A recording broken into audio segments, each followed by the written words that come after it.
And I heard myself singing, frumoasă-i vecina noastră, scoate capul pe fereastră, să văd chip frumos, drag și luminos. Au inima mea, ce frumoasă-i, na-na-na, că eu cât trăiesc, tot am să iubesc. Frumoasă-i vecina noastră, scoate capul pe fereastră, să văd chip frumos, drag și luminos. Au inima mea, ce frumoasă-i dragostea, că eu cât trăiesc, tot am să iubesc. Frumoasă-i vecina noastră, scoate capul pe fereastră, să văd chip frumos, drag și luminos.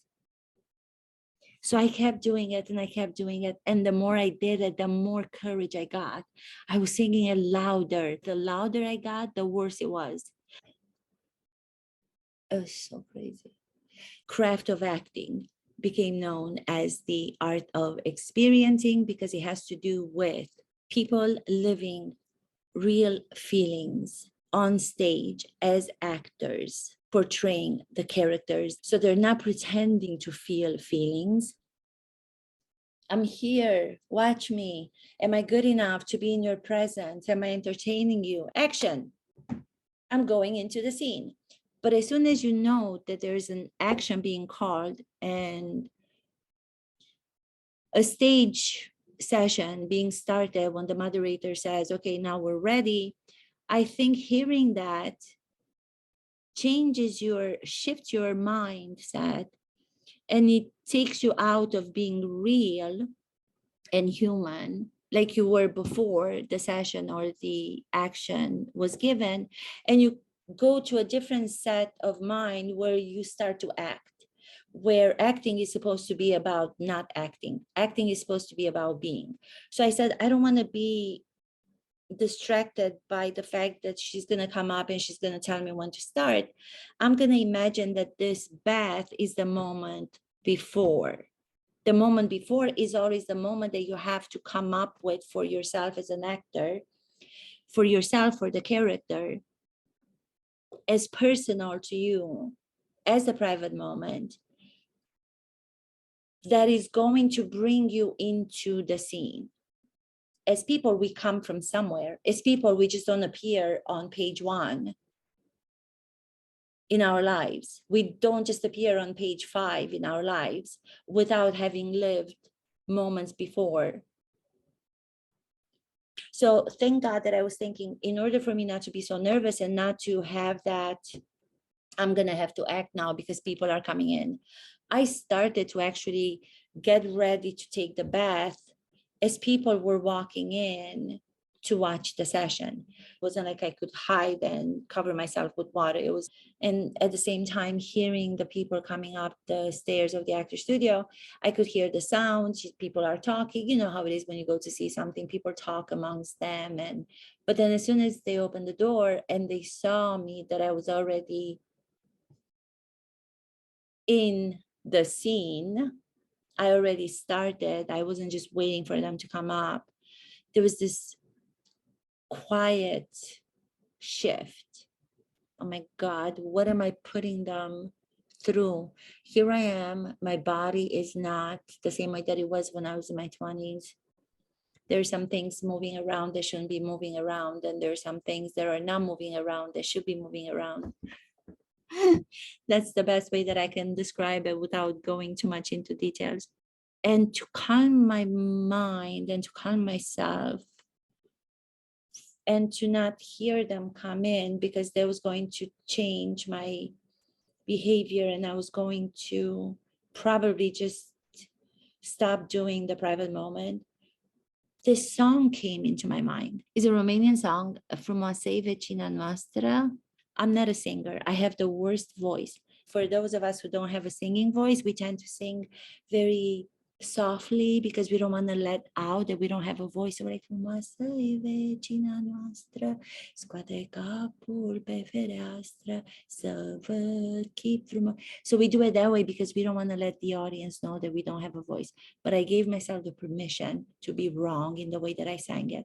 And the more I gave myself permission to do that, and I sang it louder and worse, and it got worse and worse, the fears of my physically being naked in front of people completely disappeared. So I occupied my mind with focusing on the song and going with the song over and over again as loud as I could. And the other fear of showing my body in my 40s was not of importance, because if you occupy your mind with something, singing in my case, then you don't have time. The mind doesn't have time to go to the other thing that you're dealing with. And I found myself doing the bath and washing myself. And I remember I even stood up after I was completely physically naked and now emotionally vulnerable, because I already showed everybody that I don't know how to sing and I sing so badly. That felt so good. I just felt like I did it. I did it because I wasn't paying attention to the audience. I wasn't paying attention to playing out to them. I wasn't paying attention to trying to be entertaining for them. I wasn't trying to show them that I'm enough. I was concentrated on this private moment that I gave myself to concentrate on for me and for the character. I washed myself. I remember washing myself, like really washing myself the way that I do, not in a nice way that we see on some of the movies that we watch, where it's like even the washing is like so sensual. No, that's not the way that one washes. So when you do scrub, you really scrub. You really have to go to all the places and you have to actually do the whole thing. You have to do it. You have to do it. It was visible to all there that I was actually,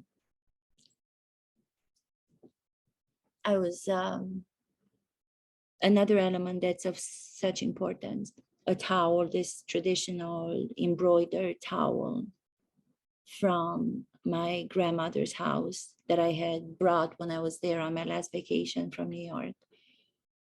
It was long after she had passed. My grandfather was still alive. So I had brought some things. They were significant for me. So I decided to take that towel, prosop, with me to use it. And as I got up and I started to dry myself, I just said to myself, don't hide, don't hide. And I just turned. I really was drying myself. I was drying myself and I was drying myself, my back, my butt, everything, my breast, everything. I just remember all the things on my body wiggling, moving. Oh my God, this is crazy. I just did that. Before that thought finished in my mind, there was a knock.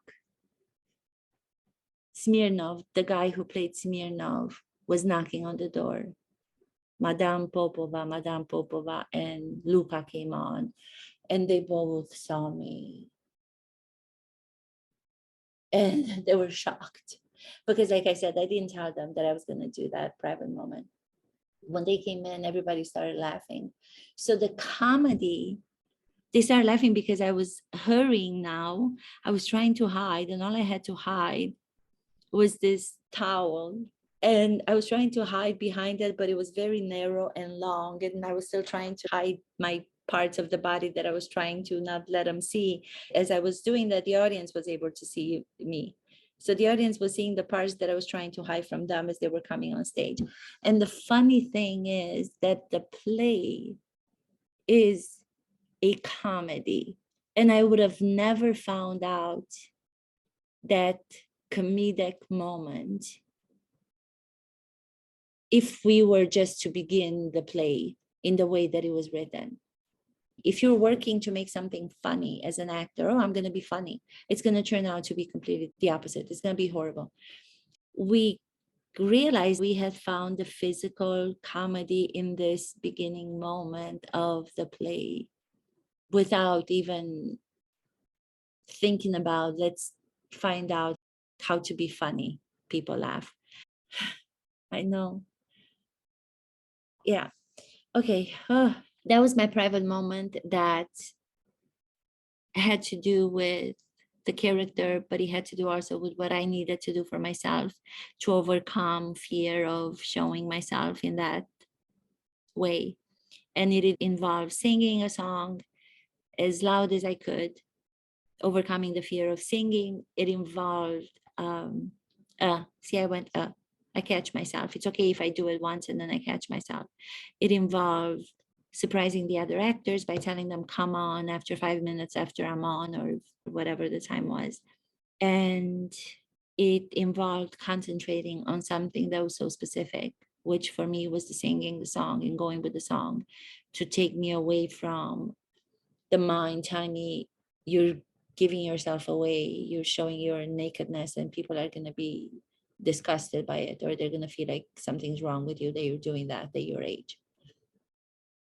The women who came up to me to thank me for having the courage to do that, and they thanked me for doing it, because women know that, you know, we have so many society expectations to look a certain way as we get older, and it's not always easy to keep up with that. The men, I remember there was one member, but he was like, oh my god, you were drying yourself with a towel and everything was jiggling, everything was wiggling, jiggling, wiggling, jiggling, wiggling, jiggling. I was like, oh my god, I know, I felt it.